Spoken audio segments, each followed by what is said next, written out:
Սիրելի հայրենակիցներ, քիչ առաջ իմ ելույթից հետո այստեղ որպես չգիտեմ հակապաստար կամ ինչ որ մի վատ բան, որը եղել է նախկինում, փորձում են համեմատել Հայաստանի եւ Ադրբեջանի ռազմական բյուջեների տարբերությունը։ Ես հիմա ուզում եմ ներկայացնել մի հետազոտության արդյունքներ, որն իրականացրել է Ստոկհոլմի խաղաղության հետազոտությունների միջազգային ինստիտուտը SIPRI, իրանց տվյալների բազայի վրա, ուրեմն այսպես, 1998-ից 2008 թվականներին Հայաստանի ռազմական ծախսերը եղել են 3 միլիարդ 332 միլիոն ոչով, Ադրբեջանինը 7 միլիարդ 352 միլիոն, տարբերությունը Ադրբեջանի հետ եղել է մոտ 2.2 անգամ։ Հիմա ներկայացնեմ 2018 թվականից մինչև 2025 թվական նույն տարբերությունը 3 անգամ 8 միլիարդ 792 միլիոն Հայաստան, 26 միլիարդ 812 միլիոն Ադրբեջան, տարբերությունը 3 անգամ։ Հիմա ու իմիջիայլոց շատ կարևոր է այստեղ հաշվի առնել, որ այն ժամանակ այնինչ Արցախի հանրապետությանն էր, պաշտպանության բանակին է, սրա մեջ ներառված չի։ Եվ նաև այնինչ մենք ձեռք էինք բերում Ռուսաստանի Դաշնության ներքին շուկայական գներով, իսկ շատ բաների համար նույնիսկ չէր վճարվում, այսինքն իրականում պայմանական $1000 դիմաց մենք ստանում ենք ավելի շատ զենք, քան նույն $1000 դիմաց ստանում էր Ադրբեջանը, եթե այսպես պարզ ասեմ։ Այսինքն մենք իրականում ավելի շատ ունենք ու եթե սա հաշվի առնենք, կարծում եմ գոնե այսպես ապահով կարելի ասել 1.5 այդ տարբերությունը։ Հիմա եկենք հաշվենք, պարզ մաթեմատիկա անենք, հա։ 2-2-ը 3-ից մեծ է թե փոքր։ Ձեր դեպքում 3-ա տարբերությունը Ադրբեջանի հետ, մյուս դեպքում 2-2։ Նույնիսկ ասեմ, հաշվի չեմ առնում այն ինչը որ Արցախինն է եղել։ Այս որպես փաստ։ Հիմա անցնենք առաջ։ Խոսվեց մարտի 1-ից իմիջիայլոց անընդհատ այս ամեն ինչի մասին խոսելը, կարծում եմ իրականում մեր ժողովուրդը չի ուզում սա։ Իսկապես մեզ սրա համար չի այստեղ ուղարկել, բայց դուք եք մտցնում այս թեմայի մեջ անընդհատ, չգիտեմ ինչի համար, ու եթե բանը ասում, որի հետ ես համաձայն չեմ, մենք համաձայն չենք, ստիպված ոնց որ մենք էլ սկսում ենք հակապաստարկել, բայց այս խոսակցությունների մեջ ներքաշում եք դուք, որովհետև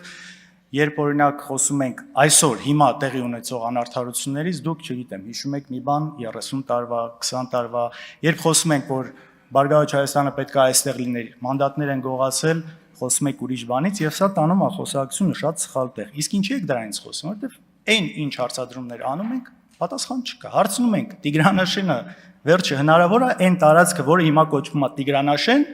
հայտնվի Ադրբեջանի վերահսկողության տակ։ Չկա ուղիղ պատասխան, այս կողմ, այն կողմ, մարտի 1, հոկտեմբերի 27, ժողովուրդ քանի անգամ պետք է կրկնեք այս ամեն ինչը։ Ինչ գիտեք, մեկ-մեկ ինձ թվում է, ես պետք է այն կողմ նայեմ, Նիկոլ Փաշինյանը այնտեղ նստած լինի։ Չէ, բայց ոնց հասկանում եք, այնտեղ է ինքը նստած։ Վարչապետը արդեն 8 տարի, դուք իշխանության եք արդեն 8 տարի։ Ու եթե այս ամեն ինչի հետ մեկտեղ դուք շարունակում եք լինելով իշխանություն, ունենալով բոլոր լծակները, որևէ բան ապացուցելու, այն իշխանությունը, որ դուք ունեք, դատական, իրավապահ, սահմանադրական դատարան այդ համակարգերի վրա, իսկապես ոչ մեկ չի ունեցել։ Ու նաև դրա հետ մեկտեղ այս ապօրինությունները, որն այն ժամանակ եթե իշխանությունները անեին չէին մարսի, դուք հիմա մարսում եք, որովհետև շատ հմտորեն կարողանում եք սուտ խոսել, հետո դա արդարացնել, ուրիշ զոհուսի, մի խոսքով չմտնեմ սրա մեջ, բայց հիմնական երևի այս որ հետ եք միշտ գնում, այնա որ կոնկրետ թեմայի հետ կապված ասելիք որպես կանոն չի լինում։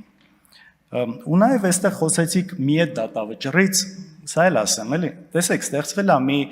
յուրահատուկ երևի իրավիճակ, երբ որ այն իշխանությունը, որը եղել է նույն մարտի 1-ի դեպքերով, եղել է բարիկադների մի կողմում, տարիներ հետո հայտնվել է իշխանության։ Ինչպես գիտեք, մի այդ գործերը Հայաստանի կայացրած վճիռները դատարանների մի այդ գործերում պետք է պաշտպանի Հայաստանի Հանրապետությունը։ Հիմա այնպես է ստացվել, պատկերացրեք, դատարանը պետք է լինի փաստաբանը, մեղադրող կողմը։ Այդ երկուսը մի կողմ են դարձել։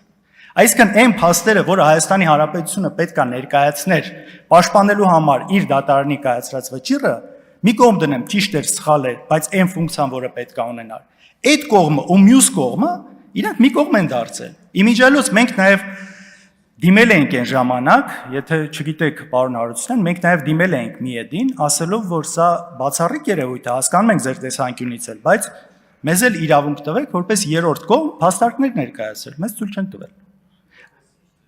Որպես այն, որ հենց այս իմ նկարագրած երևույթը որ կար, որ փաստորեն մի կողմ է դարձել, այսինքն այն մարդիկ, ովքեր այն ժամանակ մեղադրվել են, նորից եմ ասում, ճիշտ սխալ մի կողմ դրած։ Ու նաև այն մարդիկ, ովքեր հիմա պիտի պաշտպանեն այն դատավճիռները, նույնն են դարձել։ Այսինքն այստեղ ուղիղ շահերի բախում է տեղի ունեցել։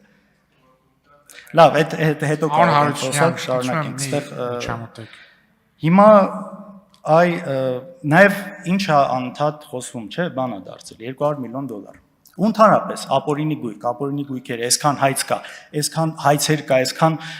հարուցված քրեական գործեր կա։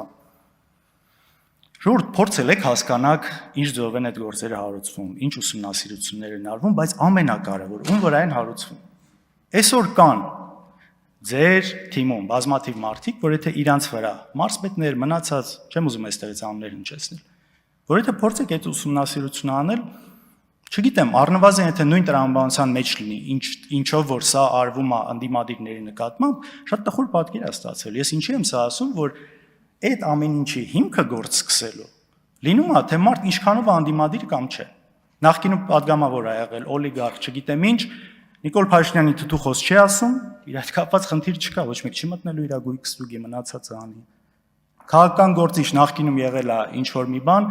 այսօր իրան խելոք է պահում կամ միտեղ տեղավորվել է այդտեղ, 0 բան իր հետ կապված, 0։ Գիտեք, ակնհայտ, ու այս ամեն ինչը ինչ եմ ասում, որ սա կոչվում է selective justice։ Երբ որ գործերը հարուցվում են ընտրողաբար,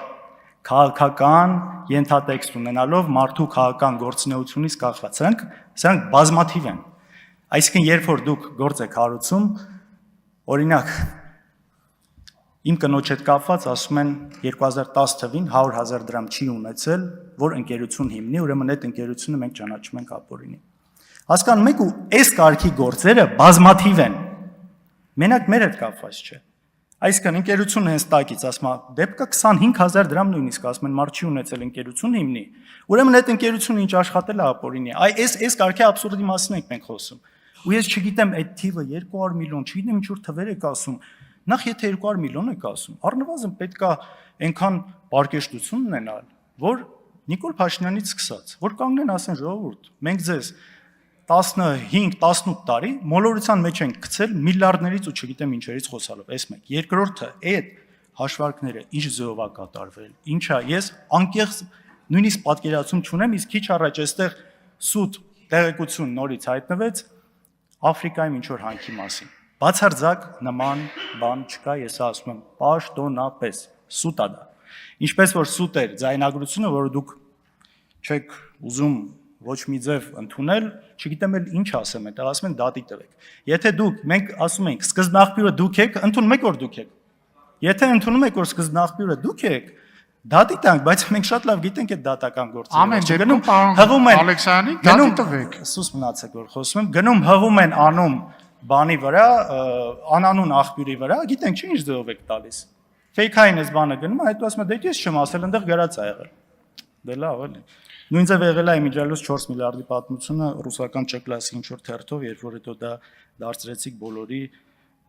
խոսալու ինչ որ թեմա։ Հա, մեկ էլ անընդհատ խոսում են տենդերների կոնտեքստում ընկերության մասին, ԱԱԲ, ԱԲԲ, միջև մանունը նորմալ չգիտեմ։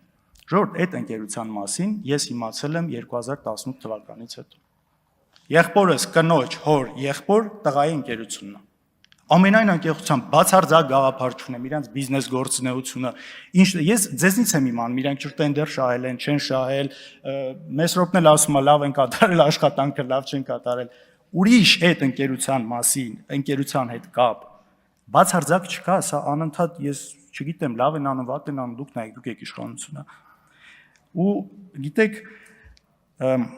այս ամեն ինչի ֆոնին, այս ամեն ինչը իմանալով հանդերձ, որ շատ բաներ սուտ է, լինելով իշխանության այսքան տարի, երբ որ միևնույնն է, ոչ մի բան չես ապացուցում, բայց մյուս կողմից չես հրաժարվում դրանից, դա կներեք արտահայտությանս համար པարզ բեզաչոտնիկություն է ստացվում, որ գալիս կրկնում եք, չկա 8 տարի։ Չեմ կարծում, որ ձեզ 100 հազարավոր ընտրողները դա են սպասում եւ ակնկալում ձեզնից։ Շնորհակալություն։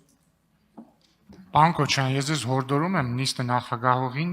չհորդորել որևէ բան, կամ եթե հորդորում եք, գոնե հայերեն բառն օգտագործեք, որովհետև սուսը ադրբեջաներեն է։ Ասեք լռեք գոնե ձևի համար։